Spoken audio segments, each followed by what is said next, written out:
It's 3,000 feet above the ground. Mm-hmm. I still use it at, I'd say, reference. yeah, 3,500, 50. I know I'm going to go over there, 3,500, 5,500, 7,500. I'm flying a 152. 7,500 is kind of pushing it. By the time I got up there, it'd be coming back down. So that's too high. So I'd probably be going over there either 3,500 or 5,500. 5,500 is even kind of high, but sometimes we'll go up there. And then coming back, I know I'll do 2,500, 4,500, or 6,500 coming back, right? Mm-hmm. So most likely, and again, we already know that the ceiling's low, so, you know, I'd go over there 3,500, maybe 5,500 at the max.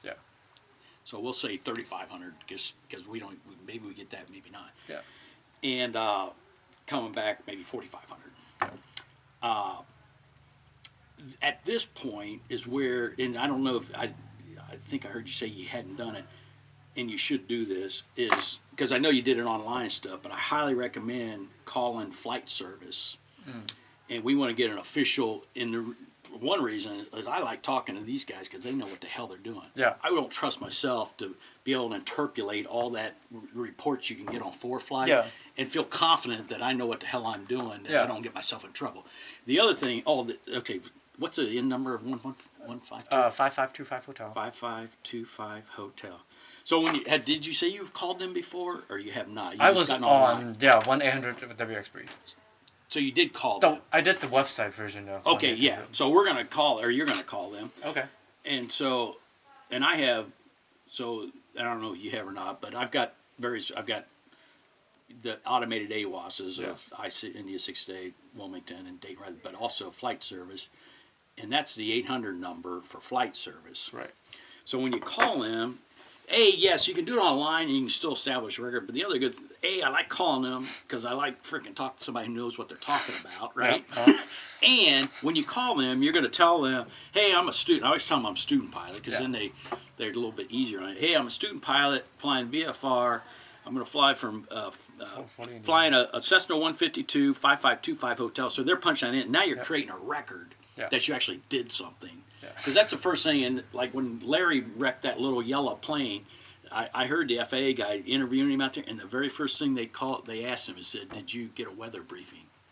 And if by doing this, now I know you can do it online too, but by calling him, and you punch in that in number, now you've established an official record that you actually, at least you did something, right? But whenever the regulation says whenever you do a flight, leave the airport traffic pattern, it says you're supposed to obtain all available information, right? Which is kind of ridiculous, but it's like a catch-all phrase. So that means you could be watching the TV last night, right? The weather, you could be getting on the internet checking weather. You could get up this morning doing the same thing, which is all good, but there's no proof that you did that. Whereas if you either punch in your number on there or you call, now you've at least established an official record that you actually did something. So anyways. So you'd call them up and you say, hey, I'm a student pilot flying VFR. I'm flying a Cessna 152 5525 Hotel. I'm leaving 40 in, and I always say, I give them the call sign 40 in, and I say Waynesville, Ohio, or Red Stewart Airfield. Going to Charlie Yankee Oscar, Pickaway County, Circleville, Ohio. Kind of gives them an idea of not only the airport but the area. You know, I'm going to leave at, and you can give them Zulu or local time, whichever you want. But say I'm leaving at 1600 Zulu, or 1200 local. Time, I'm going to go over there and back, time and route, approximately 2 hours, ignoring winds and all that. I'm just giving them a rough idea. Approximately 2 hours, cruising out to 3,500 feet. I would like a standard briefing. And then he's going to give you all that information, right? And the things you're looking for, the main things you're looking for, is it, the first thing they'll probably say is VFR not recommended, right? But the biggest things I'm looking for is the cloud heights, because that may dictate whether I can go at 3,500 or not. Cloud heights, the winds aloft, right? And that's why you give them cruising altitude. So the winds aloft, cloud heights, and any bad weather, potentials, right? And then TFRs at the end is what they'll tell you, because that's the easiest way to get in trouble, right? Violating a TFR. So you're not trying to write down everything they say, but you're thinking about, what do I really need? They'll tell you, and there's a certain order, and you probably saw it on, if you go on that WX brief, there you can pull up a standard briefing and it tells you the order, and they give it the same order, big picture, and then they start narrowing current conditions there, current conditions here, forecasted conditions. And so what I'm looking for is the winds aloft, ceilings, and what's the winds there and here, kind of giving me an idea of which runway I'm going to land on. So I highly recommend you calling them now just so you can see what it's like. Yeah. And we'll see what's curious at what they say, but here's that number again. 800-992-7433. Yeah. And again, what you're learning here is the old-fashioned way that in real life you'll end up doing all this. So when you're, you'll end up doing it all on the iPad, but they make you learn all this stuff at the beginning, which is, it's good. Yeah. So anyway, call them up and see what to say. And, the other thing I was going to say, back in the old, until, I don't know, about 15 years ago, they privatized flight service stations. It used to be government. And it used to be, when we called them here, we were talking to somebody, because there was a flight service station at Dayton. So it was great, because when you talked to them, they were of the local area, and they knew the area, so they could give you a better local knowledge about, could be just things, I don't know, skydiving and something, whatever. You don't get that anymore. When you call them, they're going to say, what state are you calling from, or what, and you'll say Ohio. You could be talking to somebody in freaking Texas or West Virginia or all over the place. You don't know where they're from. So it's just not as, I mean, it's still good. It's just not as good as it used to be. Because it's more generic, I guess you'd call it. But anyway, call them up and tell them, student pilot, VFR, what airplane you're flying in number, where you're going, approximately time you're leaving, cruising altitude, and time and route. And that gives him enough information. And if you forget something, he'll tell you. You know what I mean? Yeah, so do I just call them up and they say hi and then they just start rambling all this information? Yeah, because it'll be an automated thing. They'll say, you'll say Ohio, and then they'll say, what do you want? You say a standard briefing, which means that's the full versus an abbreviated. So say you called this morning before you left, and you got a standard briefing. You got a good picture of what. Now you come here and you're getting ready to go. You can call back and get an abbreviated briefing. So you're just looking for any changes. We want a full standard briefing, and then it'll connect you to a briefer or something. You'll see. It's very straightforward. But when he comes online, you just say, hey, you just start talking. You say, hey, hi, I'm a student pilot. VFR, flying a airplane in number, what you're doing, what altitude, how long en route. I would like a standard briefing, and then just see what you can get. And again, if it's bad, the first thing they always say, and I think there's supposed to be changes, but the first thing they'll say is VFR not recommended if the ceilings are low and shit like that. So anyway, see what he says. Okay.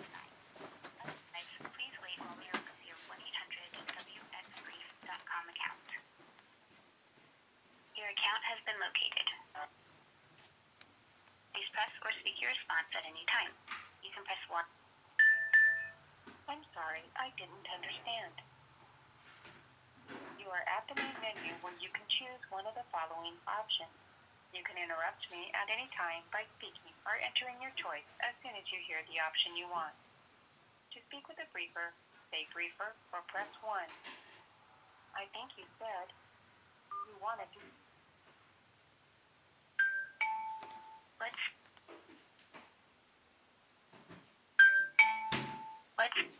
I think you said Iowa. Is that correct? No. What state are you departing from or calling about? You may enter the 2-letter state abbreviation on your keypad or speak your response now. Ohio. Please wait while I connect you with a flight briefer.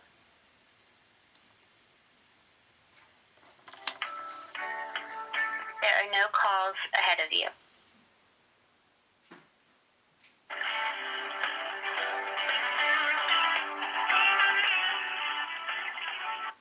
Thank you for continuing to hold. We prioritize calls based on flight actions you have performed prior to calling. For more information on how priority service works, please visit 1-800-WXBrief.com and read the article in our news and announcements section on the homepage.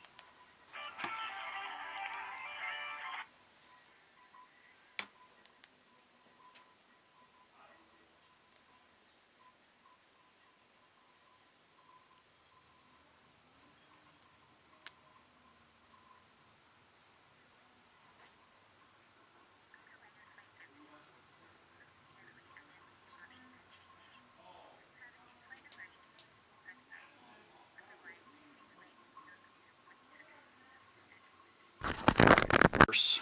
All right. What is the true course of your pencil line? Yeah. Right up here. And I'm going to line up the dot with vertical line. Yes. Well, yeah, you got to put the line right through here. Oh, okay. Yeah, that. Oh, yeah, that makes sense. Yeah, it's got to intersect your true course line, and you're using a line of longitude. Yeah. Yeah, well, that's a lot easier than using the bottom line. 80 or yeah. About 89, 89, right? That's yep. what I kind of got that number buried in my head. So we know the true course is 89 degrees. Yep. Link correction angle. And then, yeah, so now you whip that thing out. And so we are. The wind is 230 at 21. Yeah, that's what we're going to use for planning purposes. Yep. And that's the whole purpose. All this stuff it's just giving you rough, because you know nothing's perfect, right? We're flying at different, but it gives you a good rough starting point of headings and ground speeds and fuel burn. Wow, that's a lot of wind. This is good, because I've done a couple of them in the past where there's like no wind. It's like, God damn it, you got to have some wind to be able to do the exercise. You know, so I had to create wind. Yeah. Yeah. So and then I put the your true course. Yep. Yeah. And I put. So yeah, and this is where you put that on your you put the wind dot on your true airspeed, right? Yep. Mm-hmm. Yep. You got it. Go ahead. Yep. So that's 116. So our ground speed is equal to 116. Yep. And then what's the wind correction angle? It's 8 degrees to the right. So is that plus or Plus. minus? Okay, see, you're smart. I always would forget, and if I forgot, I'd just go up here and say, okay, I got to go to the right, so it's getting bigger. Yeah. Because I did it wrong before. You know? So it's plus what did you say? Plus 8. Plus 8. Yeah. So that gives us what, 97? 97. I'm terrible at math in my head. So what's magnetic variation? 6 degrees. It's like 6 degrees 30 minutes. Yeah, well, Or yeah. no. Just don't. Yeah, just Okay. use a round number. So obviously you know about the lines on here. So Yeah, there's line. 8. There's 7. Oh. Here's 7, and then way over here. So if it was me, I'd probably use 6. Use 7, because 6. There's 6. So 6 Yeah. doesn't even cross our line. Okay. At least 7 crosses it. That makes It's sense. not that big a deal. But Yeah. and the other thing, and you probably already know this, but I stumbled on this on freaking. And again, I'm sure you already know this. Are you doing the 2-finger thing? Is that what you... Oh, never mind. So if I typed in CYO. Oh, it tells you the variation. Yeah, and I didn't even realize that, and I stumbled on it. And you might, like I said, you might have already seen it. Where did I see that at? And I was like, oh, well, that's interesting. Yeah, I feel like I've seen it somewhere. But I don't know I where. saw it. And then there's location. There it is, yeah, right there. yeah. See? And I've never thought about that. I said, well, that says 5 degrees. Yeah. So why does that say frickin' 5 degrees? You know what I mean? Yeah. And do I have the right one typed in? Let me make sure I get the Pickaway, right. yeah. Yep, Pickaway County. So can't answer that. Yeah. Let's see what. Wait, and that says west, right? And I think this is. Let's see here. What did it say? I think there's 5 degrees west. Yeah. And I thought this. And it says here, right, west. Oh, okay. So what's that mean? You'll add 5. Yeah, east is least, west is 7, best. yeah. So it's plus, and we said 7, right? So I don't know where that came from. Yeah. I wanted to see. Let me punch in another one, Dayton Wright Brothers or something. See what it says. MGY. But you'll probably trust the chart over. I would, because that makes no sense. Does it? I thought maybe it might say 6.5 or something like you said. Yeah, you know? 4 flight it was 6.5 on. Well, this is 4 flight though. Yeah, on the sectional on 4 flight it was. Oh, 6.5. okay. Okay. Yeah.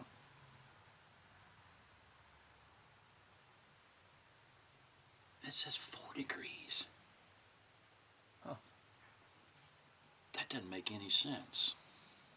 And this is 4 flight. Yeah. I don't know what the story is at. You'll do some research and find out. But so there's 6. Yeah. So that's weird. I don't understand that. So anyway, I would disregard that. Yeah. So you said plus 7. So now you're up to 104. Yep. Now again, you're smart, so you don't do this stuff. But back up here, again, because I remember doing it wrong, I tell students, I said, okay, I take my airplane Yeah. and I put it on here, Yeah. and I know the wind is 230, so it's coming from this. It's kind of a tail crosswind, right? Mm-hmm. Yep. So, and I'm saying if I'm just flying straight up, I'm adding 8. So I said that makes sense. Versus if I subtracted 8, that doesn't make sense because now I'm getting blown away. Yeah. Again, I'm just giving you crude that you already know this stuff, but Yeah. but No, I that made makes this mistake, and this is when I started doing this because I add or subtract instead of adding or whatever. Yeah. And I said, well, that's going to make me fly off course. So it's just a double check of Yeah. my math. Okay, that makes sense. I'm turning a little bit to the right to offset this wind. Yeah. And I'm also already thinking ahead that before I did this, that my ground speed's probably higher because it is definitely a tailwind, bit of a tailwind going over there. So that makes sense as well, that it's higher. Yep. So anyway, we should go out there and see. Get the compass card. Yeah. Yeah, I'll let you go out there and do it. You can take a picture and then you'll have it because you're going to be using it a lot for Yeah. all these planets. So you might as well walk out there and look at it. Okay. And you know where it's at, right? Yeah. That's Yeah. right underneath the compass. Yeah.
Plus 5. What's it look like? I'm just curious. So it's 5 degrees. Oh, I see. Okay, east and- for east. So plus 5. So that gives us 109 degrees for our compass heading. Yep. So there. So you got that. Then you would end up, because we're going over and back, you would do the whole thing coming back, right? Yep. Got that. And you have ground speed come back, which we know is going to be less than 101. Then, once you got that done, then you were talking about checkpoints, right? Mm-hmm. So now you start looking, and what I highly recommend, what I highly recommend is your first checkpoint should be something very close to where your departure airport, so that you frickin' make sure you're heading the right direction. And the reason why, I had one guy I signed, took him up to Urbana, he's sport pilot, went up to Urbana twice, did a good job, signed him off to go solo. He takes off, I forget which direction he took. I think maybe he took off turn, and I watched him just kind of fly off that direction in the sunset. It's like, what the fuck? Okay. There's nothing I could do because he's by himself. So I went home, and a couple hours later, he finally decided to land in Newcastle, Indiana. And it was almost dark. He called the airport. Cubby and Emerson got in the 172, flew over, picked him up, and brought him back. And then me and Dave had to go the next day in the 150, go over and bring the freaking airplane back. And he just headed off this direction. And it's kind of ironic because that's the only time I had somebody get lost. And I'll tell you another story about myself. But he literally, and it took him that, in Newcastle, it was quite a ways away. Yeah. And it took him that long to decide that maybe he didn't know where he was at, and he finally found an airport. And that's what you do if you get lost, find an airport and land and figure it out. Yeah. But what's ironic is when you fly to Urbana, where are we at here? You go up this way, and you fly over an airport, which is Greene County, and then there's a highway here, 35, and there's some gravel pits right here. And if you go this way, there's an airport, there's a highway, and there's some gravel pits over here. So I don't know if he kind of saw. I never asked him. I don't remember. Yeah. There's a guy working on this pipeline when they were putting it in 8 or 9, 10 years ago. So I just wonder if he thought he was going all right because it was very similar. Because airport, highway, and some gravel pits. It was kind of, you know what I mean? I don't know. But anyways, my point is you should find something. So if you see your pencil line here, if you look, you're going, and there's that bridge that goes across, the I-73 bridge goes across Caesars Creek, and it's going to be just to your right. Yep. So, Caesar Creek and I-73 bridge or something like that is a good checkpoint, and the whole purpose of that is to ensure, just as a double check, that you're headed the correct direction. You know what I mean? Yeah. So we'll call that I-73 and Caesars Creek. I don't know how do you spell Caesars Creek? C-E-A, Caesars Creek Lake. So and then what's the distance from the? I still do the distance and time, but it's irrelevant. But I just do it for my calculations. You know what I mean? Yeah, it's like so what? 4.5, 5. 5 miles. So you kind of round. It's okay to round a little bit. So we'll say 5 nautical miles. Yeah. So again, if you use those forms, I'll have this all laid out. Yeah. But it's got distance, and then you got to whip out your E6B again. Yep. And this is where they will, again, you won't do this stuff in real life, but you got to learn how to do this. So your ground speed is 116 knots per hour, right? Wait, can I do that at the end? Can I do all the checkpoints first? Okay. Oh, sure. Yeah, no, you're right. No, that's a good, you're right. Yeah, absolutely correct. My bad. No, so what's another good checkpoint? I-66? India 66? Or further? And you can see, again, your pencil line's really light. Yeah. But sometimes you got to think about it. You're going to be flying an airplane, and you're going to be something on the left side, and you're almost, and you may not see it. Yeah. But hopefully you'll see it back here. So it's good. But I would maybe use I-71 and India 66 because it's almost an intersection. Yeah. You know what I'm saying? Yeah, it is. Because the highway's easy to see, but hopefully you can. And sometimes airports are hard to see. Blah blah blah. But we can do that. We'll call I-71 and India 66. Yeah. And so how far is that? 7.5 miles. So 7.5. Oh, I lied. It's 8. Yeah, 7.5. Yeah. Okay. Yep, you got it. And then what's another? Now you start getting out here, and it's weird because you're out in open fields. But Yeah, Sabina. Sabina, yeah. Sabina. So you'll be a beam of that, right? Yeah. So that's decent. Yeah, that one we should be able to see. That's decent. Yeah, and you will. Yeah. Sabina. 10.5. So 10.5. Yep. And then as you fly along here, you can see, you may be, just whatever you think. Usually we'll do either here or just due south of. Yeah, due south. Due south of Washington Courthouse. So Washington Courthouse. It's 10. So that's 10. And then, one more out here somewhere. And where's that? This little town's a pretty good one. Oh, that's the town? It's yeah, it is, believe it or not. And you'll actually see it.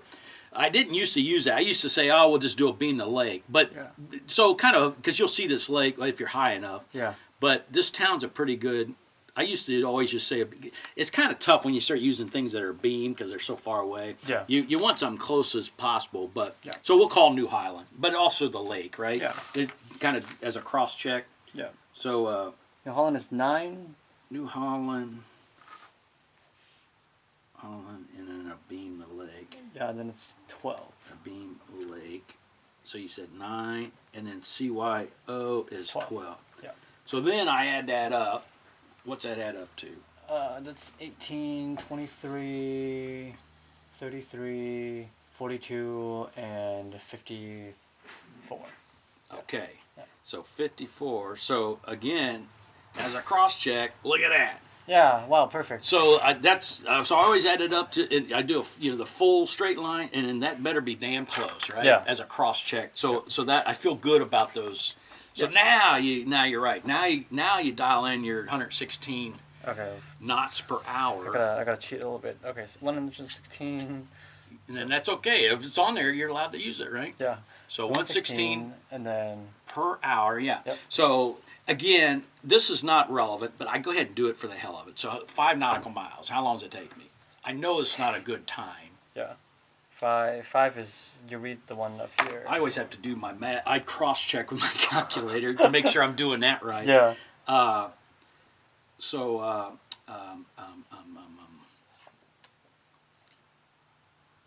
divided by 116 times 60. See what you come up with. What was that 5, right?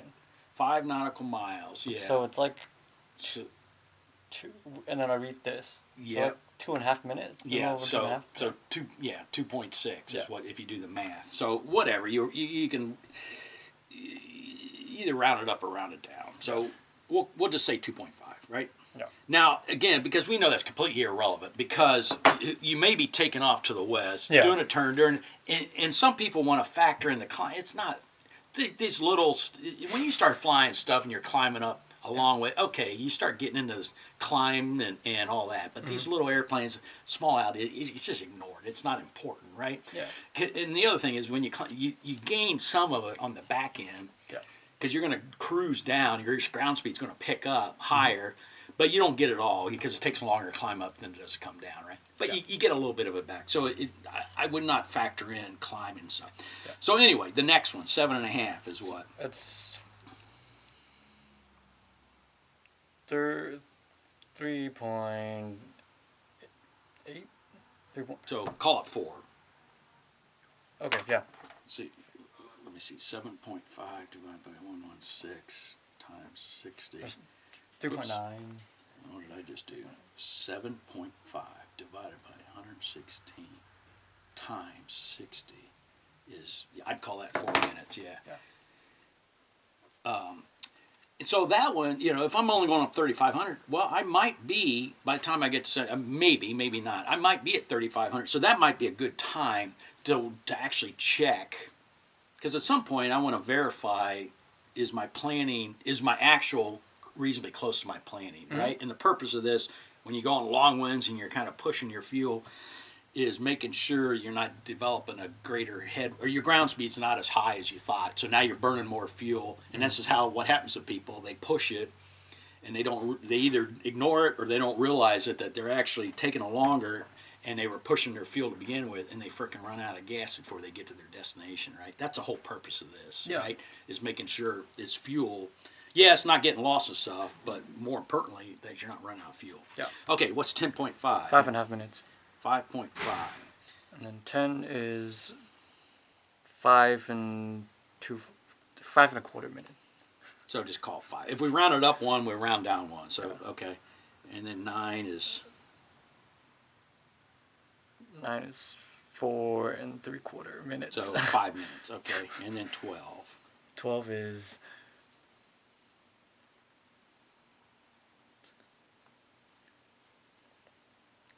6. So 6. And then what's that add up to? Okay, so that's I can't do math. So 12. Oh, okay. That's 8, and then 12. It's 12, right? 22, and then 28. So 28 minutes. And if I did straight, again, just kind of in my stupid head. Oh, the other thing I put up here, that thing burns 7 gallons an hour, right? 6.1 at 75 brake horsepower at 2,000 feet bridge altitude. Yeah, but what did we tell you at the beginning? This thing, you figure... 6 per 100. 6 per 100, it's 110, it burns 7 gallons an hour. All right, Ignore all that other shit. Yeah. And this is being conservative, too. Yeah, So you yeah. figure 7... Yes, I know it's less than... But 7 gallons per hour. So anyway, my point is that's another known. Yes. So all my knowns up here. Yeah. So, again, if I just, at the beginning, if I had done 54 divided by 101 times 60... I said 32 minutes. So if I told that guy, hey, it takes me an hour or whatever, and it's less, that makes sense because my ground speed's higher than my true air speed. Just as a cross check, that my time seems reasonable. So anyway, so now you have that, and now you got actual time and route. So now you have this on your knee board, and you check, check your watch, and you write down actual to see how close is the actual to my estimated. And if things start going awry, then you start saying, well, it's taking me a lot longer. Maybe I need to land at Washington Courthouse to get fuel or whatever, because I don't think I'm going to make it. You know what I mean? Yes. That's the whole purpose of this stuff. Yep. So that's good. So we got that. You do the exact same thing coming back. And ideally, like the next time, now you're going to have to do this. You'll have all this filled out on your own. And we'll just sit down and look at it. Oh, it looks all good. Let's go. You know what I mean? Yeah. So you do it all going over, coming back.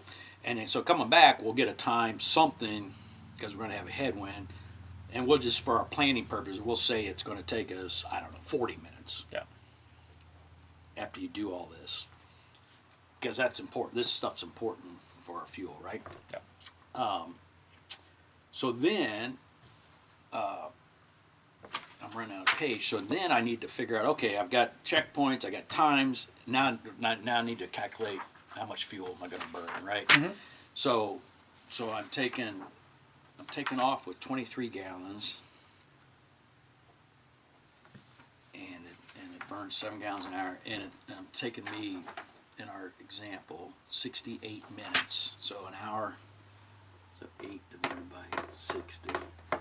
So it's taken me, just call it 1.2. And when in doubt, you always round up a little bit because you want to be conservative, right? Within reason. So 1.2 hours at 7 gallons per hour. So 8.4. does that make sense? 8.4 gallons. So 23 minus 8.4, this gives me 14.6 gallons. Now, somewhere in here, I need to build, again, to be conservative, I need to build in some, because I'm going to screw around the ground here. I'm not going to fly perfectly going over there. I'm going to screw around the ground over there, and I'm going to come back. So I put in some, what I call safety factor, and some other people might call it something else, but something, you know, you don't want to be too conservative because you end up not having enough gas, right? But, you know, for this example, we'll say 30 minutes, right? So we'll say 3.5 gallons of safety, right? Yeah. So 3.5, so which equals 30 minutes, roughly. So now I'm down to minus 3 point, oops. That's basically the reserve, right? No, well, that's where we're getting to. So 14.6 minus 3.5 gives me 11.1 gallons of reserve.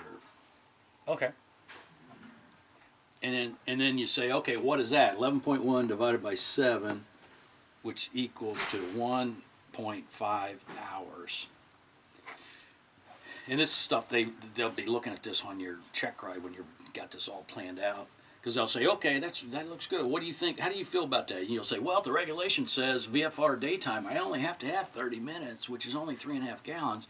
But me personally, I don't want to be landing with only 30 minutes of fuel. My personal minimum is whatever it is. Mine is an hour. Yep. So I said, mine's an hour, so I'd like to have 7 gallons left when I land. I've got 1.5 hours. I feel very comfortable about this. Yeah. And that's what you want to see is the regulation and then what's your freaking personal minimum. And hopefully it ain't the freaking regulation, right? Yeah. And that's what they hate to see when guys, oh, I can do that and that's fine. That's that macho mentality or whatever and all that shit, right? So anyways, and you always want to be conservative, like I said. And like I said, if you get too conservative, you end up not having enough gas. So you got to use reason. And maybe 30 minutes is too much, but for this purposes, you understand what I'm saying. Yeah. Or, like I said, if you do a weight balance and I'm fat and you're fat and you can't take off of fuel, then it starts getting even more iffy or whatever. Yeah. So anyway, I feel good about that. You feel good about that. We've got times, we've got our checkpoints, we've got our headings, we've got our fuel calculations, all look good. The next thing you do is you look at your route, airspace, and all that stuff, right? And like I heard Andrea talking, I knew, she was like, "Oh, you're gonna fly." Well, you're not flying through either one of these MOAs. But if you were, what's a rule say? What's the regulation about MOAs? You took the written test. No. So I knew it at one point. I know. Well, this will come up. Yeah, so yeah. MOA. So the rate, if you look it up sometime, the MOA. What's the regulation about MOA? You can fly in there anytime you want. You just have to, and it says exercise extreme caution. Okay. Now, if you don't want to fly in there when it's hot, there's multiple ways, right? There, you can look at this chart. Oh, it's on there? Yeah. Oh, neat. So here's where it tells you about Brush Creek. It starts at 100 feet AGL up to, but not including 5,000.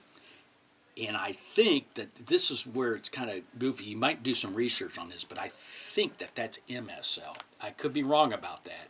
Yeah. I think the 100 is AGL, and I think that's MSL. Yeah, I think MSL is implied, right? Yeah, I think so. Okay. I think so. But research that just to be sure, so I'm not telling you something wrong. Here's the typical times of use.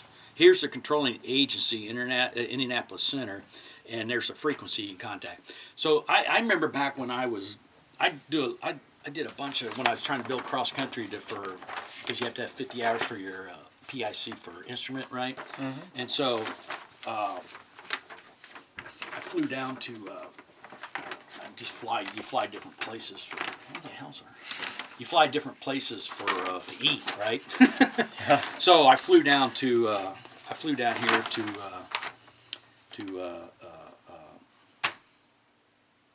the hell am I? Oh, here it is, Portsmouth, because there's a restaurant there. So I was going through this all the time. Yeah.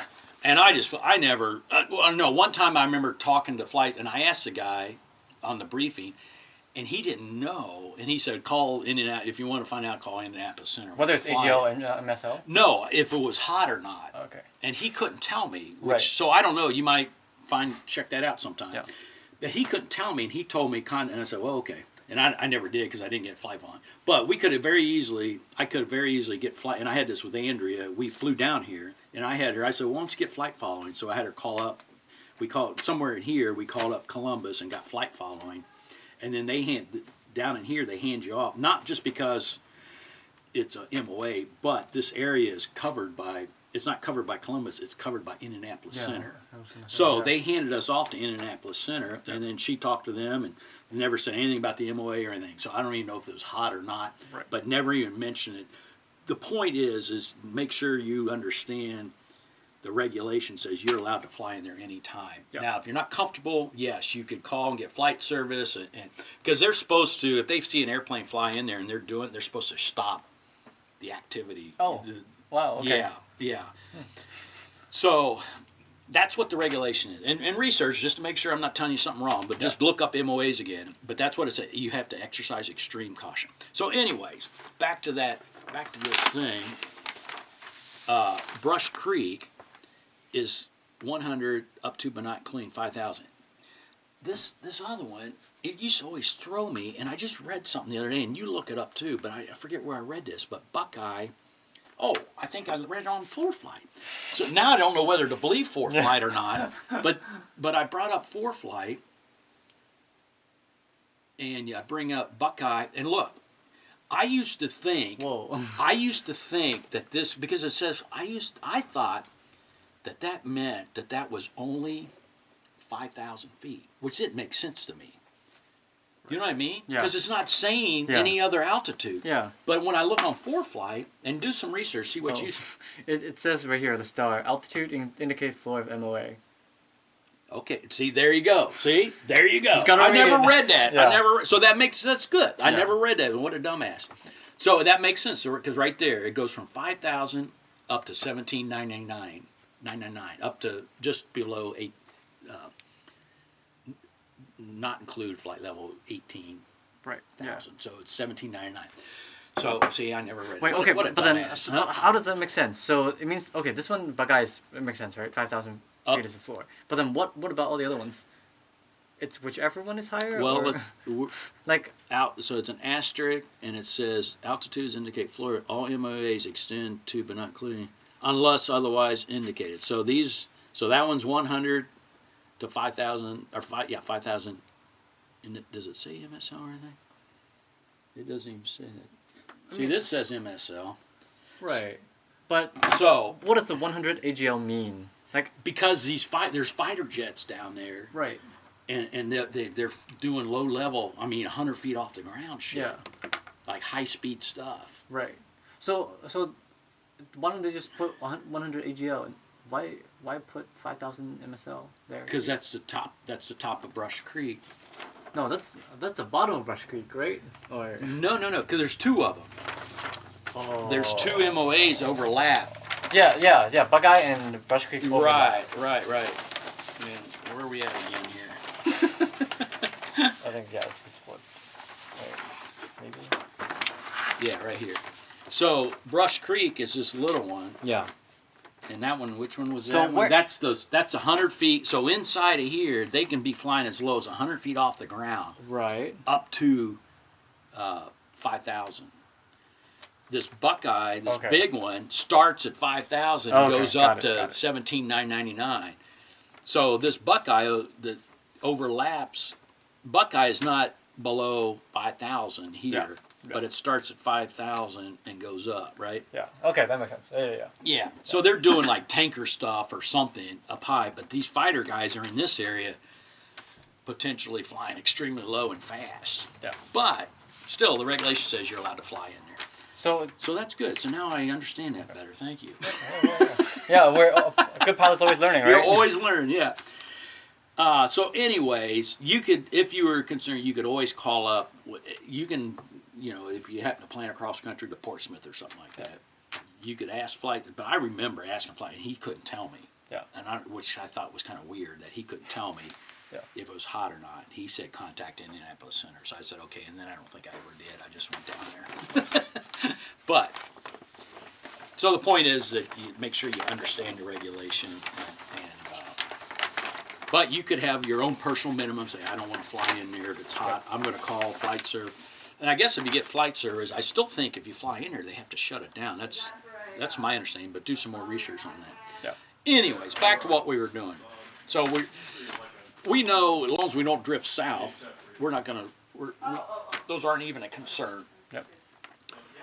The other thing we're looking at, okay, there's Wilmington, which is Class D, right? And again, we know that if we stay on our proper course, not a concern. Mm-hmm. If we are at 3,500 and crossing here, you either got to climb up above 3,600 or you got to contact these guys. You got to establish two-way radio communication to enter Class D, right? Yeah. Mm-hmm. So you either stay at 3,500 because maybe you can't climb higher, and you're going this way, and so you need to contact them to get permission to overfly their airspace. They're fly within their airspace, right? Mm-hmm. Because you can't climb higher because of clouds or something like that. Yeah. But anyway, it's not a concern on it. As long as we don't get lost and stay north of India 66, we're okay, right? Yep. And here's another thing coming, because this came up on my commercial check ride, is what does that mean? That is That a hash mark. Class E starting from surface. Yeah.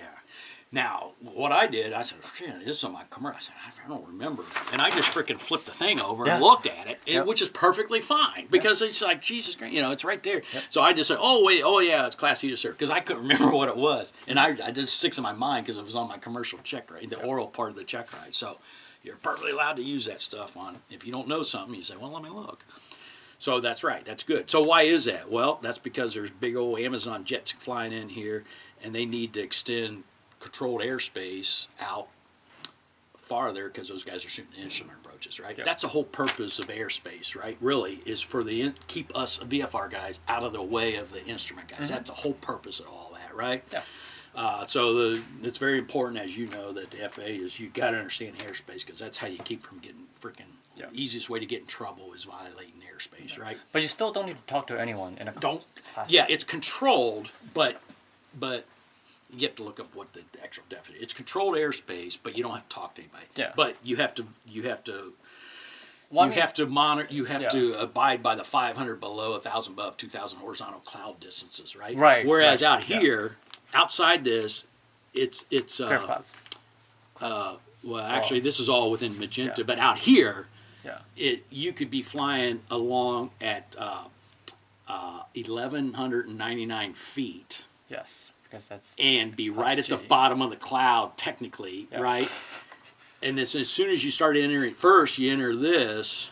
Now Class C starts at 700. So let's say the clouds are at 700 and you're at 699. I'm just being exaggerating. I don't know. Yeah. So I don't legally, you're in Class G. You're legal. You're not making sense. But as soon as you cross that line, now you're not legal because you're not 500 feet below the clouds, right? Yeah. That's exaggeration, but that's how I try to think about it. Yeah. No, that makes a lot of sense. Yeah. Right. Think that. So you don't have to talk to anybody, but Yeah. you got to abide by those cloud visibility requirements and cloud distances. So technically, well, I guess this is like 3 nautical miles south, right? Is this usually where the ring is? Class D, the most all of them, not all of them, but most of them are 8 nautical miles. And you can check it, 8 nautical miles in diameter, 4 nautical miles radius. So see what it says, yeah. This is about. Or do from line to line, yeah. Yeah, this is about. We'll make sure 7. you. Oh yeah. Yeah, wow, that's a weird radius. Yeah, so it looks like About a 8 and a little half. bit over 8, yeah. But if you again research it, they say 8 nautical miles typically, but blah blah blah. So anyways, yeah. 4 nautical mile radius. 4 nautical mile radius, 8 miles. Yeah. And the tops of them are typically 2,500 feet AGL, Yeah. which is what that is. Yeah. You're allowed to overfly. You don't have to talk to anybody, right? If you're 3,700 feet, you're perfectly legal to go straight across those and not talk to anybody, right?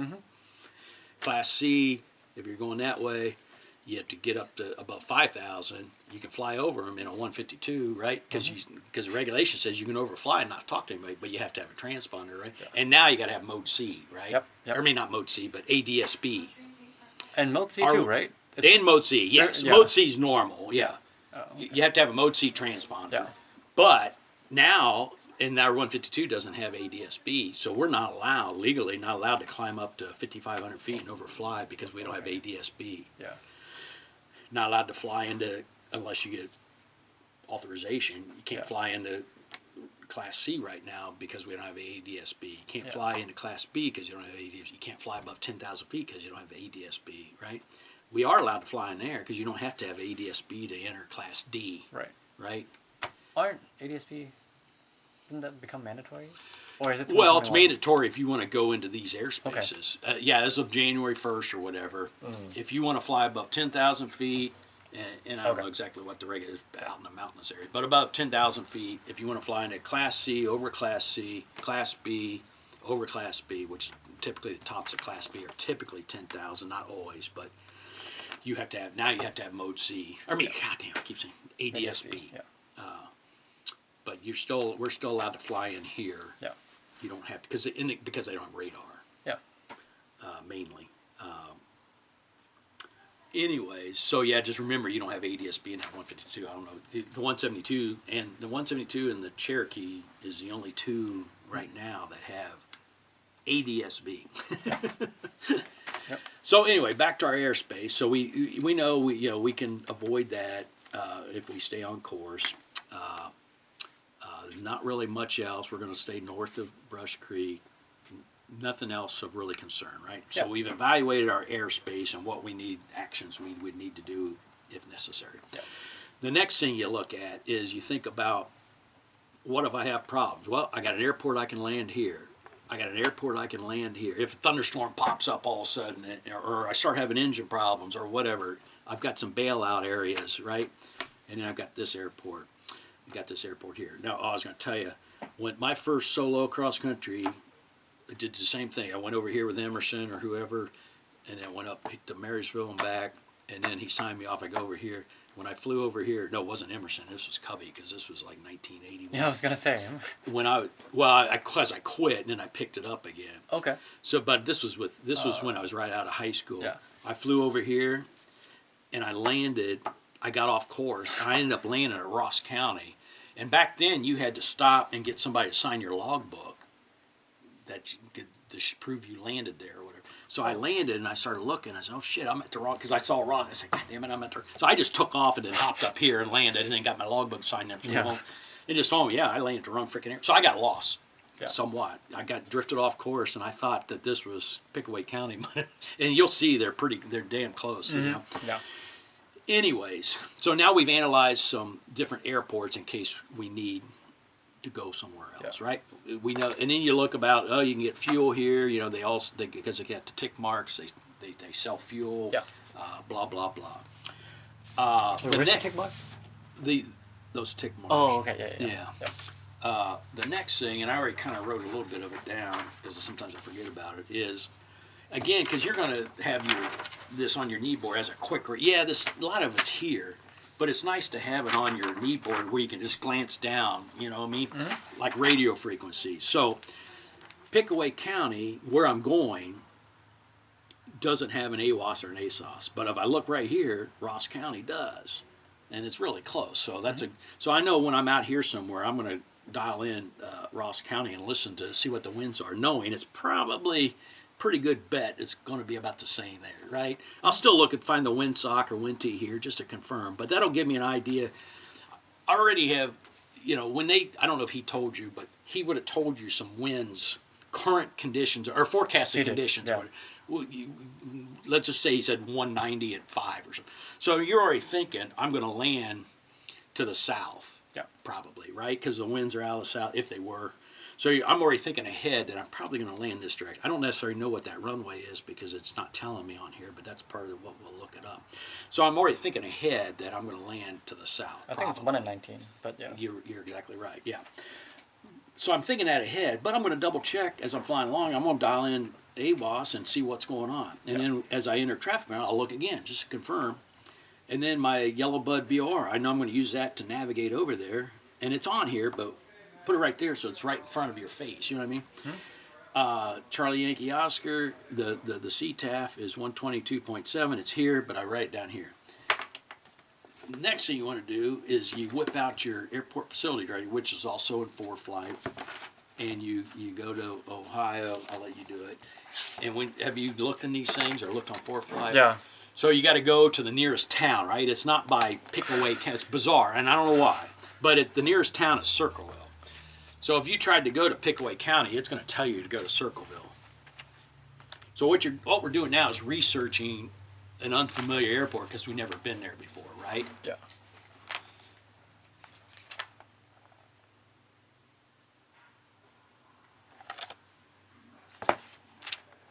Oh, let's see. Circleville. There we go. So like I said, if you go back there and look at Pickaway County, it'll say go to Circleville. Yeah. So anyway, Circleville, and there could be multiple Circlevilles, but there's Pickaway County. It's 5 miles south, and you've read this, right? So you kind of know how to read it. Hopefully, if not, learn how to read them. Yeah. Because this could come up on Check Ride too. Yep. It's 5 miles south of the city. There's the Zulu coordination, the LATs. Here's the sectional it's on. field elevation 685 feet, which should be right there. I can't remember what that is. You'd have to look it up. Runway 1 and 19. So this is something, because it's not on here, and you've got in your head, and that's good. But for me, I'm an idiot. I can't remember. So I might draw a, especially on complicated traffic patterns. I draw them. Like I used to go up to Bowling Green a lot, and they've got 2 runways, and some of them are left-handed, and some are. So I would just draw it out. Yeah. And so this is what, 19, right, and 1. So I would draw the traffic patterns so I could glance, because I didn't know necessarily which, especially at a complicated place, I wouldn't know exactly which runway I'm landing on, right? That's a good So tip. just kind of draw that. That way you just glance, oh, okay, yeah. And now you got the runway head, so if you want to make a radio call, you know what, you know what I mean? Otherwise you don't know until you get close enough to see the freaking numbers. So there's the runway. It's asphalt. It's 3,500 feet. I don't know what all that. You'd have to look that up. Medium intensity runway lights. It's got a slope heading to the north, so it's a little bit uphill that way. Trees at the end of 1. Runway end identifier lights this way. It's got a PAPI going this way, and you'll see those. You'll see them during the day too. But if you go over there at night, I usually go over there at night too. Services, got fuel, blah blah blah. So if this is me personal, and there says 10 and all this stuff. Fuel, 24 hours. Credit card, that's good to know. But if I'm actually going somewhere, and this is for future reference, and you already know this, but if I'm going traveling and I know I'm going to land somewhere, I freaking still call them just to make sure, that it's all like it says. You know what I mean? Hey, they don't have problems with their fuel pump or something. Just to, hey, I'm going to be landing. Everything good? Yeah, okay, good. Just for my own personal satisfaction, because I don't want to have to land there and then have to go somewhere else. And that's the whole purpose of having extra fuel, because maybe you're planning on buying fuel there and then they don't have it, and then you got to go somewhere else, right? So anyway, just FYI. Communications, blah blah blah, all this other information. What is not on here, which is right, I wrote right here, is TPA, which is traffic pattern altitude. A lot of these let's see if there's one here you quickly stumble on. Do they only show up when it's non-standard? Well, there isn't necessarily a standard traffic pattern altitude, but there's published. That's a published traffic pattern altitude for this airport is 1,800 feet. Okay. Look at the elevation is 984, so it's kind of like ours. Ours is 955, and it's 1,800 feet. So the pattern altitude is only 845 feet or whatever, right? Yeah. So there's actually one published. So if there's one published, I write it down. Yeah. If you go back here to Circleville, it's not published. So then you say, well, what am I going to do? Me, and I don't know, maybe you read it somewhere, but me, I just always add 1,000 feet to the field elevation. So I would call my traffic pattern altitude at 1,700 feet. Yeah. Is what I would. So now I've got that, so that when I find my airport, I'm at 3,500 feet out here cruising. I called, got weather. Sounds like, listen to the AWAS. Sounds like I'm going to land on runway 19er. I see the airport. I'm going to start my descent out here to get down. What am I going to descend down to? I glance down and say, oh, I'm going down to 1,700 feet. Yeah. Versus having to look here and then think in my head what I want to descend down to, right? Yeah. So now I know, okay, I'm going to veer off a little bit, start my descent, make sure I get to 1,700 feet before I enter the left upwind for runway. Now this is one way to do it. This is how I always do it. I enter the left upwind for runway 19er, and now I'm flying upwind. I can get a look and find where that, I don't necessarily know where the wind T is. I know there's a wind T. Wind sock or wind T, there's both. And I'm trying to find it just to make sure that the winds there are what I thought they were based on what Ross County was telling me, right? Yeah. So that gives you time to fly. Now the other way, some people will do it, and I don't buy this, but you could stay at 3,500 or say go down to 2,500 and overfly the field and look around and all, and then you got to go out here, descend down, and come back in. Yeah. That's fine if that's what you want to do, and the FAA talks about that in their flying handbook. That's not how I learn, and I prefer this method of descending and then flying around the airport, and I get a good look at everything versus overflying it and blah, blah, blah. You know what I mean? So that's how I teach people. Okay. And it just kind of makes sense to me. But it doesn't say anything. Sometimes they'll show, I think sometimes they'll show where a windsock is or things like that on some diagrams. Maybe not. Is it this one? I don't know. Maybe. You have to research that. But I know at Pickaway County, there's a wind tee right over here. Okay. And then there's a couple windsock, because the hangars over here, there's a couple windsocks over here. But I know the wind tee's right there, just for your information. Okay.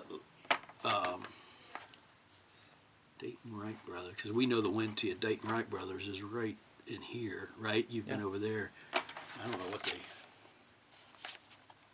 go to. It's Dayton. Dayton.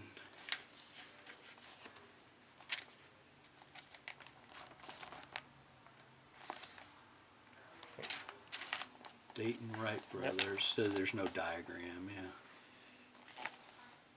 What about? See that? I wonder if that is. You have to look that up. I wonder if that's a windsock. I think that was. I was at Marin County last week. I don't remember Where? anything. I was over there at Marin County. At Moraine? Yeah, that one that you were looking at just now. Did you go over there by yourself? No, I went with. Okay, good. Who's that face? Because just remember, you have to. Yeah, I did an endorsement for. You gotta get endorsed. The Yeah, 25 within. Yeah, nautical okay. mile. I know you know that. I've had other people. Oh yeah. Well, wait a minute. Do you have endorsement? No. Well, you're not allowed to fly there legally, right? Here, it should be on here somewhere. Yeah, I went with Matt. Good. No, that's good. Wind cone. There you go. Okay. See, I learned something else. Yeah. Now I don't know if that just means cone or a wind tee. It doesn't say anything about wind tee. I mean a wind sock. Landing tee. What the hell's a landing tee? I don't know if that's just. I guess that's just what I. Tetrahedron. Okay. So anyway, there you go. Yeah. So we researched Circleville as much as we could, right? Yep. Which you got to do because it's an unfamiliar airport. You've never been there. Now you could, if you wanted to, you could research these airports as your bailout. I don't really do that, but you could if you wanted to have a little bit extra information like runway headings and stuff like that. But I never really bothered with that.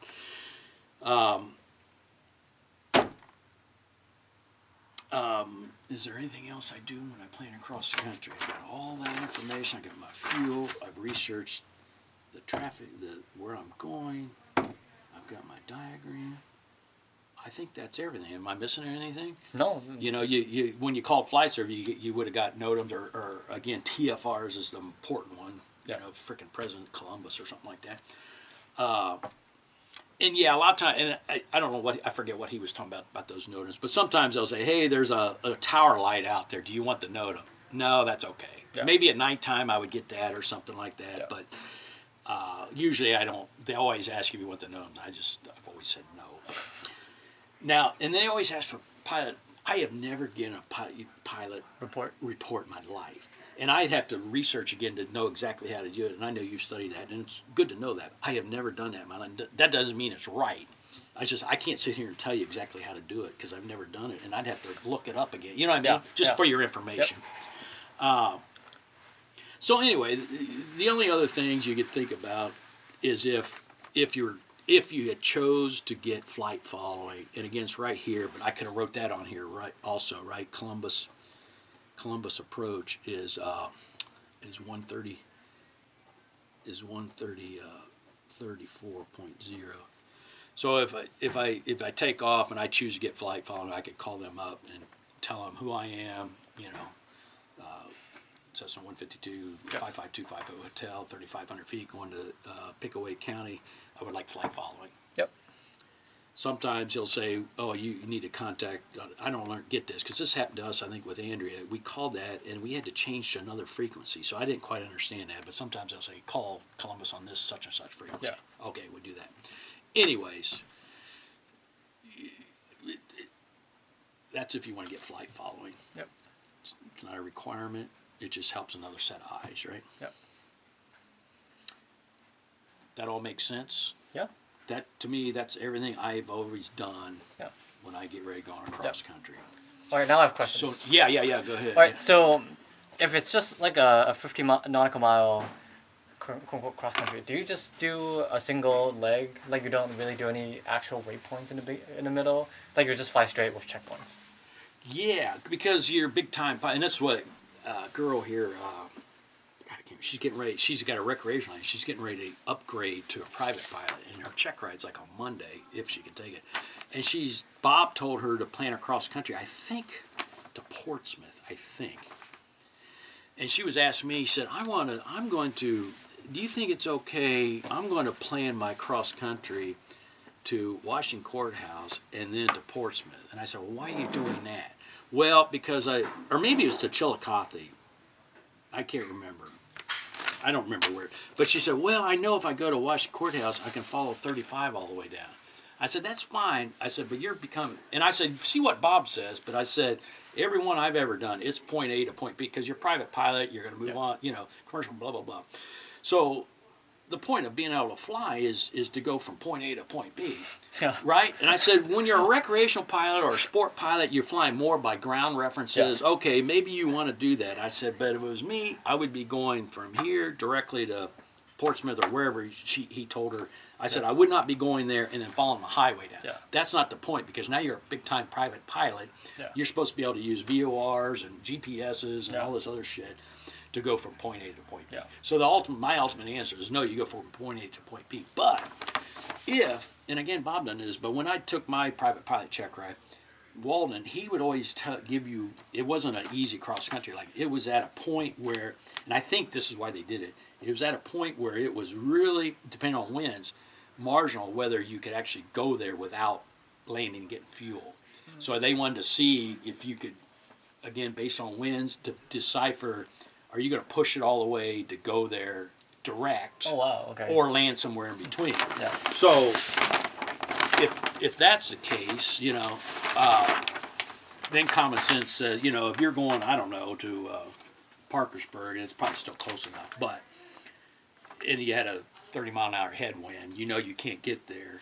So you're not going to go direct, where's Red Stewart at? You're not going to go direct from Red Stewart to Parkersburg, because you're going to maybe fly to Pickaway County, land and get fuel. Yeah. It's something that's off course. You know what I mean? Say that wasn't there, and here's the only airport in sight. So you're going to go from here to there, land and get fuel, and then from there to there. That's when you would do that, in my opinion. Yeah. VORs are going out of the system too, right? Yeah. They're kind of, you got to learn how to use them still because they're part of it, and there's some of them are going to stick around. But if you're flying long distances, maybe out west, you might be going from VOR to VOR too, right? Yeah. And which means a kind of jagged course. And you can still do that with GPS, right, from here to there to there. But all my cross countries, when I fly somewhere, and of course now I just use GPS, I'm always direct to. Yeah. Now IFR, you may not always get direct to. They may give you a route to go around shit or whatever like that. But every one I've ever done, I just filed direct to. VFR same way. I go direct unless I know I got to land some. So that makes sense? Yeah. Answering your question or whatever. But that's part of benefit of flying is you freaking go straight line and you get there quicker, right? Yeah. Unless you can't. Because you got to stop and get fuel or something like that. But otherwise, it's direct. Yeah. That makes a lot of sense. Yeah. Okay. Because that's part of the fun is, like I said, I always tell people it takes about half, in these low airplanes, arrows, good rule of thumb is it takes you about half the time of driving. Okay. Barring weather and all that other shit. Yeah. And that's what they always say when you get your license and start traveling somewhere. You got to have all the time in the world, because you don't want to fly somewhere and know you got to get home Sunday night because you got to work, and then you push it, and that's how people kill themselves, right? Yeah. I got to get home. Well, you can't. You because the weather's not allowing you. So you're going to have to take vacation, or you're just going to tell them you can't make it, Yeah. But that's not what happens. People push it, and then next thing you know, they fly in a thunderstorm and kill themselves, or bad weather or whatever. Yeah. Do you know about terses? No. So that's another thing to look up. But terse, when you look it up, it'll tell you a tersa is a leftover of the old airspace system. Before they changed to class A, B, C, and D, it used to be ARSAs and TERSAs and something else. And that's back when I was first learning how to fly. But sometime in the 80s, they changed, 80s I think, or 90s, you can research it. They changed to A, B, C, E, D, and E. TERSA is a leftover of the old, and this is what it says wherever you'll read about it, so look it up. And what's that mean? Well, this Tersa starts at 20 out here. It starts at 2,500 and goes up to 6,000 MSL. Inside this circle, it goes from the surface to 6,000. And if you look right here, look at it. It's got a Class D airspace. Or got a Class D here. Top of it's 3,400. My understanding, and there's another one at Bristol on the other side of this chart. Bristol, Tennessee has a Tersa as well. There's not very many of them, but my understanding of the reason why these are still here is these Class Ds, and I think they were used to be called something else with the old system. Maybe it was just a Tersa, but it's a Class D that has radar. So they actually, most Class Ds don't have radar service, but they have a radar service there. And this airport, Huntington, is not busy enough to be a Class C, so it's a Class D, but because they have radar, they left this Tersa here, and it's completely voluntary when you'll read about it. If you're a VFR guy, and I've flown through there before, and you're at 5,500 feet going this way, you're perfectly legal to fly right through there and not talk to anybody. But when you read about it, Tersas are strictly voluntary. So if you want to call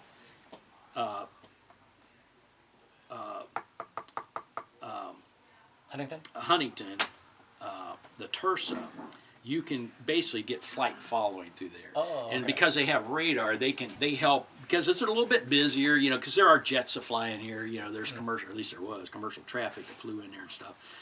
And so they'll just basically give you flight following, because you can call them, say you're flying through their airspace, you know, heading to wherever, and they'll have you just, you know, tune in a discrete transponder code and basically give you flight following. So it's strictly voluntary participation. Yeah. But if I was landing at Huntington, obviously I have to call Huntington to be able to establish two-way radio communication to enter that Class D, right? Yeah. So that's basically a Tersa in a nutshell. You can look it up to get more information, but that's it in a nutshell. Yeah. It's a voluntary airspace left over from the old airspace system. Yeah. And my understanding is because they have radar there. Okay. All right. Next question. Yeah. If you're flying cross country direct to a VOR, can you log instrument time? Well, like not like instrument, but like No. well. The only time you can log is when if I'm with you and you put a hood on. Oh, okay. Yeah, okay. You have to be flying only by reference instruments. Yeah. And would that have you'd have to have a safety pilot, which would be me, huh? Yeah. Would that have to include like a VOR or just like use artificial horizon and altitude indicator? And Have you done any hood work yet? No. Okay, because not legally, but I think technically, if you look in the regulations, I don't always abide by it, but you're supposed to have some. It's before you solo, right? Cross country. You're supposed to have logged some hood time because you might be flying solo and you fly in a cloud. You can be able to get out of it, right? Yeah. So make sure we do some of that at some point. Yeah. The only time you can log reference by instruments is you either be in the clouds or you have to have a view limiting device on, right? Yeah. And flying strictly by references, the instruments. Yeah. Just by flying a VOR is not, no. Yeah. But it's good practice anyways.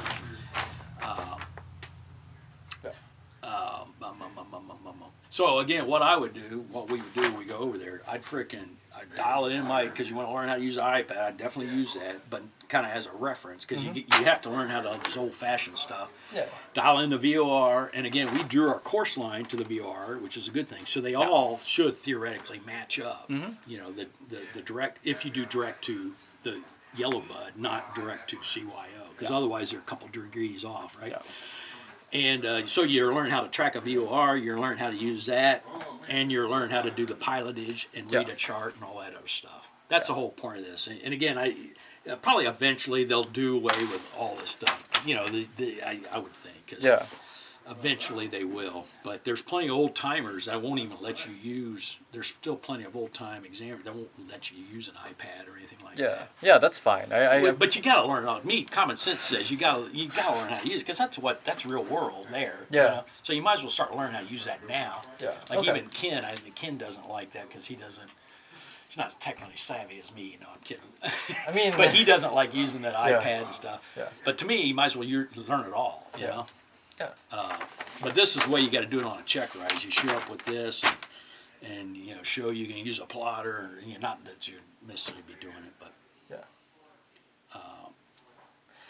Is there any reason why, like the performance charts in a POH are written in reference to pressure altitude and not density altitudes? well, density altitude always changes, right? I mean, it's Or So- probably something above my head. so pressure. Okay, that's fine. No, go ahead. So pressure altitude is, or density altitude is pressure altitude with temperature, Yeah. right? So I feel like one, like You cruise have to, performance- huh? okay, I feel like cruise performance would differ because of temperature, right? Maybe. Well, it affects the true airspeed, right? Yeah, it affects the true attitude, but like I guess that's it, right? Because like your engine RPM won't change, or like your Well, it changes with density altitude. At higher the density altitude, the less horsepower the engine produces, the less the prop. And that's why you have to, right. there Yeah, should be somewhere where you have to build. I haven't looked at those damn charts for so long. yeah. Because I was reading You the have to, I was reading the 152 POH, and it's just we'd have to look at it, because I've never even read it. I should read that damn thing. That's the only airplane that has a POH, and I've never, Oh. I should read it. I really should read it. Yeah. It's You'd pretty have to short. show me. But I mean, you certainly have to. God, I'm not smart enough to talk about it right now, but you have to factor in No, that's okay. density altitudes when you're thinking about, like, if you go out to freaking Colorado, that's why all those runways out in the Rockies, they're freaking 10,000 feet long and shit. Yeah.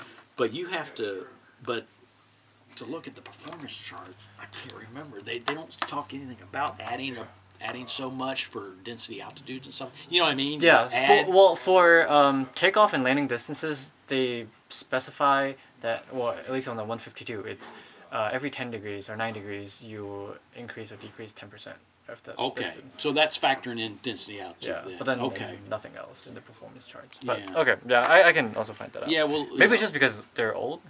maybe. No. Yeah. So you said 0 to 179, it's odd plus 500, Right. and then even plus 500, or just even? Yeah, even plus 5 because you're VFR, right? Yeah. So when you start doing instrument, then it's Oh, odd okay. because it's 500, so it's odd and even. So east Yeah. is odd, west is even. Right, That's how right, you right. remember Yeah, that thing. yeah, that's right. But it's east, it's odd plus 500 for VFR. Yeah. So it's from 180 to 359. Yeah. And that rule technically only applies 3,000 feet and higher above the ground, right? Right. Technically, yeah. And again, I just use it all Wait, is the that time. 3,000 feet? 3,000 feet AGL or higher is technically where that rule Right, applies. yeah. But yeah, when you do instruments, it'll be 3,000, 5,000, 7,000, 9,000, and 4,000, 6,000. Yeah. So when you call the 1-800 WX brief, Yeah. they always give you wind aloft, right? But then they'll give you wind aloft from like the kind of nearest point Yeah. reporting station from the area. Yeah, or they might give you, if you're going a long ways, they might give you multiple ones. Yeah. But But that's good enough. Yeah.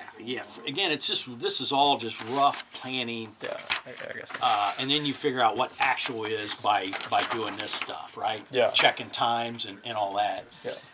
It's just giving you a rough idea to begin with. Yeah. But as and that's where they measure winds a lot, right? 3, 6, 9. Yeah, I was looking at this. I was wondering where that. And I don't Came know. from. I don't totally know how they do all this, Yeah. but I know at Wilmington, well, they're changing because of technology. But they used to launch balloons, every so many hours or whatever. I'm not smart enough to tell you how they getting them from. I don't know if they're interpolating. Maybe that's what they do. Maybe they have computers that interpolate from Wilmington to wherever. There's another one. That's what I was thinking. I don't know. Yeah. I don't know. Okay. I'm not smart enough to answer that. Yeah. And why they only choose those altitudes, I don't know that either. Yeah. And that's why I said, we're going over at 3,500, coming back at 4,500. To me, winds aloft 3,500 is all I need. Yeah. You know, 6,000 could be dramatically different. Let's see, it's decent. Yeah. And that's the other thing you think about though. If you're flying a bigger, faster airplane and you're going a long distance, you will look at winds aloft because it could be a headwind at freaking say 6,000, and then if you get up to 10,000, it's a freaking tailwind. Yeah. And you're going a long way. You say, well, hell, I'm going to go ahead and climb. And I got an airplane that's good at that. I'm going to climb up there to go from a headwind to tailwind. You know what I mean? So that's where to me, that's where that becomes more. Where you think about it more, I guess. I don't know. You know what I mean? Yeah. For planning purposes of altitudes you're going to cruise at. Yeah. Yeah. Is there anything dramatically different between flying doing cross country to Circleville versus Maryville? Well, the biggest difference, and this is why I like going to Circleville. The biggest difference is the VOR. Yeah. Because you got a VOR on the field. When you go to Marysville, Is that on different You chart? don't. Oh, okay, cool. no, I it's, don't want it to and that's why I know exactly, and that's why I said you go over here dual, we go up there dual. You should be competent enough. Go back over here by yourself. Yeah. Go up there by yourself, and then you either go like this or you go like this. Yeah. And then nighttime, I always go to their circle. Now we can go somewhere else if you want. Yeah. But I just freaking go back over Circleville, do your landing, come back, just with the bare minimum to get your freaking your pilot's license. So, you know what I mean? Yeah. So the difference is there's no VOR here. Yeah. But if you look, well, actually, they did away with Spring. There used to be one at Springfield. Well, it's still here, but that's going away, I think. But there is a Springfield VOR. But I think it's going decommissioning eventually. So here's an example of you could go, and this you could go. You either go direct from Red Stewart to Marysville, or you could say, I want to fly by the VOR, and you could fly inbound to this VOR. And I had one student do this for the hell of it, because it's not really that far off course. Yeah. So it's good practice to fly inbound and then watch it flip and then fly outbound. Yeah. You have to change your heading and fly outbound to Marysville. So it's kind of good practice too. Yeah, I might do that. Yeah. Or you go direct. Yeah. Or the other thing is there's a Appleton VOR here. And there's a Rosebud that's not on here, or Springfield, and you can. It's tough when you only have one VOR, because you got to flip back. It's nice when you have two, because you can dial them both in, and you can see when you cross a certain intersection, which is kind of fun. I used to play around with a lot when I was building time. Yeah. So that's really the biggest difference. Yeah. Otherwise, it's an airport. They're just like they're both very similar. You know, quiet airports that meet the requirement because they're greater than 50 nautical miles. Right. Like Urbana's not far enough. There's a restaurant there, and I used to go there a lot. But I would fly to Marysville, land, so I was legal, and then go over to Urbana and stop and eat lunch. Because that's what I did a lot when you're trying to build your cross-country time is you go places to eat. You know what I mean? The $100 hamburger. Now it's like $200 hamburger. But and Muncie's got a restaurant too. And the neat thing about Muncie, it's on the St. Louis, but you'll have your iPad. It's a Class D, and there's a restaurant there too, so that's another place to fly to. Columbus, Indiana has a restaurant. Portsmouth, Rickenbacker. Not Rickenbacker, but what's it called? Bolton Field. There's a barbecue restaurant there. God, the instrument is going to be so expensive. Instrument reading. It's like I said, you're basically starting all over. You know. Yeah. The bare minimum is 40 hours. Yeah. And you have to have, now you can build on that while you're doing it, but when you get your rating, you have to have 50 nautical miles, or 50 hours of PIC cross-country time, PIC. Yep. So like this doesn't count. Yep. When you go solo, it counts, but the dual doesn't count towards that 50 hours. So you just have to have that when you're at the end of getting ready to take your check ride or whatever. Yeah. But yes, it's not cheap. Yeah. That's fine. It's not too bad. Yeah, it's fun though. I think it's fun because it makes you a hell of a lot better pilot, more precise, and that's where you really learn how to talk on the radio. Yeah. Because it forces you into the system, you know. Yeah. So I think I need to get the cross countries with dual and solo. Right. And it's nighttime. What do you do during the nighttime? Typically, what we do is the first one we just take off and we just go over here, Dayton Wreck Brothers, Middletown, and get in 8 landing, take off on landings. Yeah. And like Tommy will go up and have you do a little bit of which I said that's not a bad idea, is go up and just do a little bit of some turns and maybe a couple of stalls. I've never done that. I said that's not a bad idea. At night, I usually just go over there and do some takeoff and landings. Yeah. But the point is we do 8 takeoff lanes, and then you do one more cross. You got to do a cross country. You do a cross country flight. That's 2 landings. At night? Yeah, Oh, yeah. okay. That's what I say. Usually, I just take people back over to Pickaway County. Yeah. So you have to do 1 night cross country, Yeah. and you have to have, I think it's 3 hours of nighttime log. You have to look it up. I think Yeah, it's 3 hours, it is. and you have to do 10 takeoff and landings. So the first one we do 8, just to get you used to doing takeoff and landings, and then that's 1.5 hours, and then you do the cross country, and that's 2 more landings. That's your 10 landings in your 3 hours, the bare minimum required to get your private pilot. Yeah. Why is it so hard?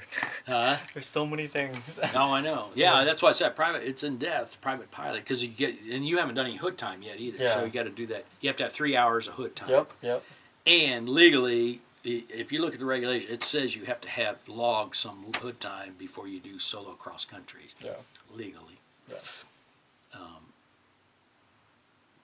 But like I said, I never sign people off unless it's a beautiful day. I'm not going to I don't send a student on because we have to sign you off. When you do your, I'm not going to sign somebody off. It's a marginal day for my own. Yeah, but so for that, it really is just like renting a plane, putting my name down on a plane, and then like make sure that someone is here to check my. That's all. Yeah. Once because your logbook. Once we do this and we do that, and then whether they're both with me, it kind of helps. It doesn't have to, but then I say, okay, I think he's freaking not a dumbass. I think he can get over there by himself. And then you put an endorsement in there that says you're allowed to do cross countries in general. Yeah. And then I say, okay, plan 1 to Circleville, you do all this. And it doesn't have to be me. Anybody just has to review it. Yeah. And hopefully you do a thorough job and it's all laid out. So it takes 5 minutes if you do a good job. Oh yeah, the weather's good, looks good. It looks like you did a good job. Then they sign off in your logbook that you can go on that day from here to there and land and come back. You know what I mean? And so I have to get one specifically for every day. Yeah. Okay. Yeah. Do I need the 25 nautical mile? Within 25 nautical mile airport landing endorsement before I do the cross country, or no? No. Okay. So you haven't got that. Like I always just do it for Dayton Wright Brothers, but you haven't gotten that yet. No. How much solo time have you done here? You know what I mean? Yeah, I haven't done much. Yeah, but I'll do some. Yeah, I usually we like to, just because it's grass and it's a little more forgiving. Yeah. And again, you've gone in and you'll be fine, but I get people to get in 3 or 4 hours solo, taking off landing here, and then we buzz back over to Dayton Wright Brothers one more time, do just a refresher on radios and how it works, and then come back and then sign you off, and then you can go repeated. Yeah. And I like Dayton Wright Brothers. It's close, and it's a big runway. It's versus I don't like Warren County because it's got a left-handed, right-handed pattern. I don't like the taxiways. It's a lot of things I don't like about Warren County versus Dayton Wright Brothers is a good airport to go practice. And there's some traffic there to deal with, right? Yeah. And it gets you talking to learn how to talk and practice on the radio. And then I don't know if they have yet. Have you gone to Wilmington? I've gone to Wilmington. I've gone to Marin County. I've done. So we get all these. Once you've done some good solo time here in Dayton Wright Brothers, then we take you back to Wilmington. And then make sure you're competent, and then sign you off to go over there by yourself to do, because you got to do 3 takeoff and landing. Full stop. Before before we were allowed to go there, usually like when I did it, we would fly, and it was a cross country. We'd go up to Bolton and then get out of the airplane and let the student do 3 takeoff and landings at Bolton and then fly back. But we don't do that anymore, thankfully. It's really nice having this so close by. Yeah. And they're real nice, and they love talking to you because they don't get to talk to anybody during the day anyways, Oh, really? Because there's nothing, it's all at night and stuff, yeah. So they're really helpful, and they throw shit at you because, this runway's closed, but they throw shit at, and I think they do it intentionally just because, and it's good practice because you may fly a left-handed traffic planner, and they may have to take off and fly right-handed. It could be anything, and you got to do whatever the controllers tell you, which is interesting. They may tell you to report, you might be flying over here, and they might tell you to enter a right base for runway, what the hell is that, 24 or whatever? 2, and 4. He could say enter a right base, report right base, or enter a right, I don't know how they say it, but versus coming in and flying a downwind base and final, he may say enter a right base, report right base. Yeah. So you're not even flying a downwind. So then you got to figure out, when do I do carbine powered, you know what I mean? Yeah. It makes it, or straight in, you know? Right. You got to figure out, when do I do all that stuff, because it's not normal, you know? And so it's kind of fun. And it's good for the students, I think. And the runways, you know, it's freaking 10,000 foot runway is ridiculous. Yeah. But you should always, it's especially your solo, and I never, even when I take students over there, I don't never do any touch and goes. I always land and make them back taxi, because you have to do. Now I don't know what we were talking about this with somebody, because the regulation says you got to do a full stop, right? Yep. Now, does that mean you can land on this? I don't think so. Land on this runway, stop, and then the guy says cleared to take off again. Does that? To me, that doesn't. That's not the spirit of the rule. Because I think the spirit of the rule is you have to be able to taxi and talk to controllers and taxi. You know what I mean? Yeah, I think I read on the official FAA ATC glossary, and it said a full stop has to include taxi. It's to clear the runway. Okay, and see, and that makes sense too. I don't know who I was talking to, but and then to me that's what they want. They want you to have to be able to.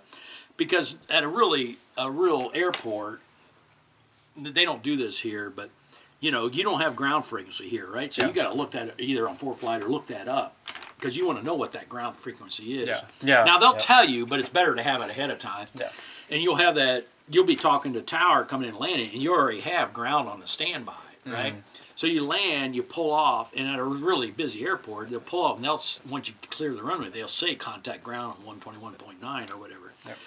So you stop, you contact ground, and then you get a clearance to taxi. Well, here, because it's not. They just tell you stay on the same frequency and tell you turn, which is fine. But anyway, it's fun and that's good practice. Okay, so when so you got to do that, And in the control field, you say whatever steward traffic and Cessna 5525 hotel, and you say whatever you need to do. But at a control field like Wilmington, you say that the first time around, but then. After that, do you put your call sign at the end? As you know, if you're taking off from here, we're going over there. The exact procedure, is you listen to ATIS first, right? You get all the information Bravo, which runway they're using, blah blah blah, and then you call them up and you say, hey, I'm at 5525 hotel out over Seas Creek Lake, inbound, like do some landings with information Bravo, and they say, okay, report left downwind or right downwind for 22 right or whatever. And you say report right downwind 22 right. You come in, you're flying downwind, you'll go. So you report right downwind and then you put the call sign at the end, right? Well, when I'm flying downwind, I'd go, let me think what I say. I say Wilmington Tower, Cessna 5525 hotel, right downwind 22 right. Now, some people like to say their call signs at the beginning, or no, wait a minute. I think you're supposed to say it at the end. I never have, because... Really? Okay. I don't know let me think now. I'm just trying to think how to do it. Wilmington Tower, Cessna 5525 hotel, right downwind, 22 right. I would never say Wilmington Tower, right downwind, 22 right, 552 hotel. Really? Now, you might hear people say that, but no, I always say the call sign first. And then, now look in the regulations, because there's specific regulations as far as, I'm not an expert radio talker tour guy, but I've never done that in my life, even with the airlines or anything. Now, I'm trying to think, okay. Because back in the days, right, I would actually listen to like JFK or like a DCA or like a big airport and just listen to ATC. And I think the convention is that tower calls you, they will say your call sign first so you know. I had some papers in back here. Were they? I put that up there is all I saw. Thank you. Sorry. Do you need some of these too, Tommy, that you gave me? I have a bunch. I'm good. Oh, you got, okay, where'd those come from? Okay. That's the things I was talking about. Good. Yeah. Again, you use those or you do it like this you want. fits your format, the way that you're doing it. Yeah. But no, I've never, let's see here, I've never seen, Cincinnati Tower, Cessna 5525 left hand. I've never said it at the end. I'm not saying that's right or wrong. Yeah. But you read it and see what it says. But the other thing is, I was going to get to, is sometimes you have to use your full call sign unless if they abbreviate it, then you can abbreviate it. Yeah. That would be like 25 hotel. And Yeah, then you hotel. can do that. Otherwise, you're not supposed to do that. Yeah. Yes. So anyways, he might say, okay, report right base. Yeah. So you report, and then he'll say, he may say something else because there's other traffic, or at that point he may say Cessna 5525 hotel cleared for the option. Yeah. Or he may say report final. Yeah. You got to do whatever he says, right? Yeah. So you just listen to him and then you do whatever he says. So if he says clear for the option, that means you can either do a touch and go or you can do a full stop landing. Yeah. And I would tell him, hey, I'm going to do, just so he knows, 5525 hotel, you got to report, you got to repeat back that what do you call it, command or whatever. Yeah.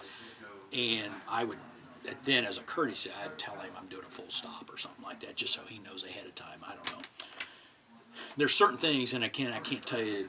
I don't want to use the wrong phraseology, but there's certain things you don't have to repeat back, but there's certain things you have to repeat back, right? If they're like altitudes, headings, whatever. But if they give you an altimeter setting, you don't have to report that back. You can, but you don't have to. Yeah. The whole point, as you probably already know, when you're learning how to talk on the radio, and the more you practice, the better, is the fewer freaking words you use, the better. You know what I mean? The more concise you are, get rid of thes and uhs, and the more concise you are, the better. If you ever get into busy, especially when you get into New York airspace or shit like that, you know, you want the bare minimum that's needed.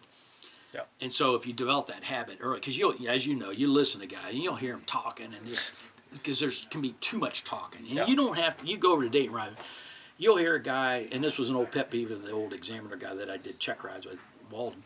You'll hear a guy report left downwind, left base, left final. You don't have to report. Now, if there's a bunch of traffic and there's confusion, but you don't need to report every freaking leg. You got to use common sense, you know? You're downwind, you report downwind, you turn base, you turn final, and then you hear another airplane coming in, then you tell, hey, I'm on final, right? You know what I mean? Yeah. But there can be too much talking on the radio, right? And they chew up. So, and you'll hear that. You'll say, what the hell's that guy? You know, just too much talking sometimes. So you just got to use common sense and what's important. Yeah. So typically, if no one is in pattern, what would you say are the ones that I should announce? What's that? Which legs in the pattern should I announce? I always announce I'm downwind and I'm final. Okay. And again, if I'm on base and I hear somebody else coming in, you know, I'll either tell them I'm on base, or after I get on final, I'll tell them I'm on final or something. Okay. But that's, to me, that's when I've usually done it, is on downwind and on final. And then, as necessary, I talk more. But do you do it like a beam of the runway on downwind, or? Well, if I'm, you know, the way you, like if we're taking off from here and going to Wright Brothers or whatever, you know, you take off and somewhere out, you listen to the ASOS ahead of time, you find that out, and this is kind of close, but let's say you're still you know, you can call, it's good price, you say, hey, Dayton Wright Brothers, it's the 5525 hotel, 5 miles to the southeast, inbound landing. So that's my first call. And then me, once I enter downwind, I would say 5525 hotel, left downwind, 20. And then if there's nobody else around or whatever, I'd wait until I turn on the final. If I'm flying downwind and then I just turn on base or something, and then I hear somebody else call that they're coming in, I might tell them I'm on base. Yeah. Okay. Just common sense stuff. You know what I mean? Yeah. But you'll hear guys, I'm here, you know, and it's like, okay, I get it, you know. Yep. But there can be too much. And that's what's good about going and listen to people and study about how you're supposed to do it. Yeah. And then see when people are dumbasses, that, you know, and you hear all the extra verbiage they use. Like, you don't have to say runway, you know, you can just say 19er. Well, that's a freaking runway, you know what I mean? Yeah, I or guess you're right. 20, you know, you don't have to. So you learn to, you still do it out of habit sometimes, but you just, common sense, and the less words, the better, in my opinion. Yeah. And that becomes important, again, if you ever get into the real busy airspace. Okay. Yep. Yep. So you have another one planned sometime here? I have 1 in 2 weeks. Do you think I can get my nighttime in between? Yeah, but ideally, like I like people to get some cross country time and some hood time, Yeah. and like get signed off, go over to Date Right Brothers, and get experience, Yeah. so that you're really good Yeah. at flying that airplane and stuff before you do the nighttime. That's Yeah. why we usually end up doing that at the end. But Yeah. you don't have to wait till totally the end. Yeah. The good thing is now we're getting down to winter where the days get, because it's a lot easier because it gets dark so early. You know what I mean? Yeah. So it's easier to knock that stuff out. But I and most of us prefer that you've got some good experience first, and then Yeah, that makes sense. you're real comfortable flying that airplane shit, you know, and then you get the night thrown at you. And it's like, it's different. Yeah. You can hit center lines all the time and all that. You know what I mean? Yeah. And that's where the benefits of going over to Date Right Brothers is learning how to, because here you can get sloppy and stuff. Yeah. And that's why I recommend. I did it.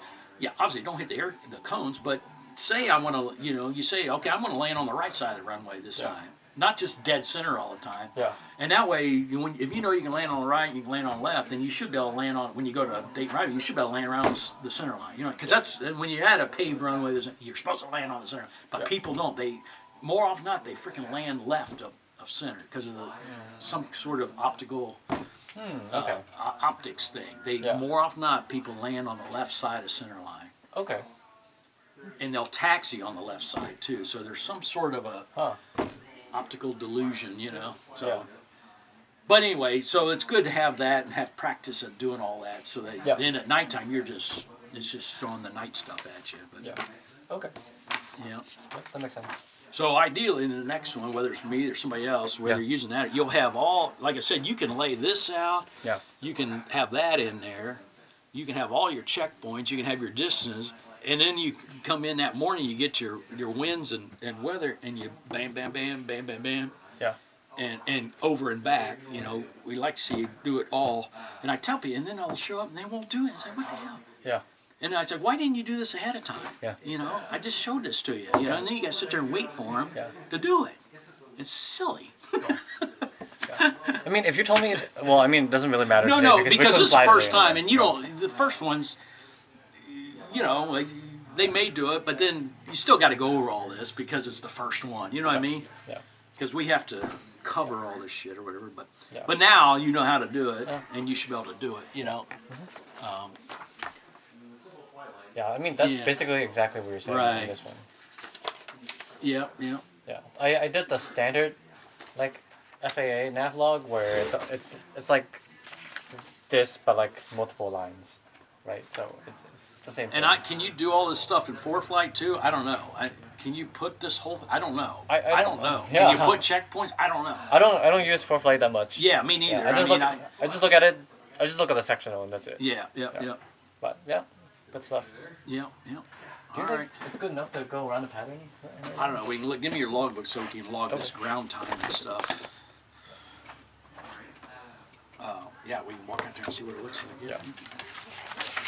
Yeah, I really haven't done much solo time. Are you keeping ground? Yeah, you got ground in here. Okay, so I'm gonna put that in here. Yeah.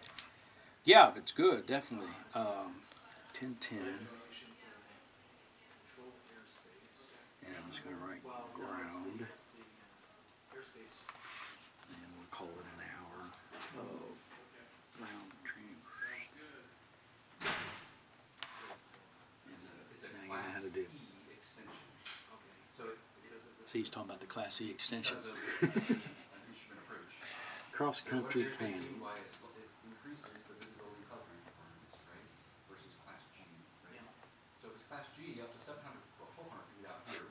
Same thing we talked about. I guess that's the only thing to do today. Right. Okay, good. Got that. Good. Sweet. Yeah, let's go. Look! Oh! Okay, bud. Sitting there too long. Yeah. Wait. Okay. Let me ask you something. So Matt was telling me that he on downwind he likes to use a checklist called GUMPS. Yeah, I never get into that with you guys, but it comes into play like especially when you start flying the Arrow. Yeah. Because now you got a gas undercarriage mixture prop. But there's nothing to check. Yeah. You got gas undercarriage mixture prop. and then S is like seat belts and things like that. Yeah. You can do that, but Right. it's like you're not doing any of it. But it's not bad to think about. Yeah. I mean, I was just wondering if When you get your private pilot and you next step you'll